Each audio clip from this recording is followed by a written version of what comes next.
आपको बताएं, उर्दन के बादशाह अब्दुल्ला दोम आज 2 रोज़ा सरकारी दौरे पर इस्लामाबाद पहुंचेंगे। अपने क़याम के दौरान शाह अब्दुल्ला दोम सदर और वज़ीर आज़म से अहम मुलाकातें करेंगे, जिनमें दोनों ब्रदर ममालिक के बाहमी ताल्लुकात के तमाम पहलुओं पर तबादला ख्याल किया जाएगा। ऐवान सदर में खुसूसी तकरीब भी होगी, जिसमें शाह अब्दुल्ला दोम को पाकिस्तान का आला तरीन सिविल अवार्ड अता किया जाएगा।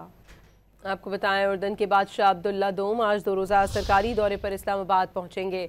अपने क़याम के दौरान शाह अब्दुल्ला दोम सदर और वज़ीर आज़म से अहम मुलाकातें करेंगे, जिनमें दोनों ब्रदर ममालिक के बाहमी ताल्लुकात के तमाम पहलुओं पर तबादला ख्याल किया जाएगा।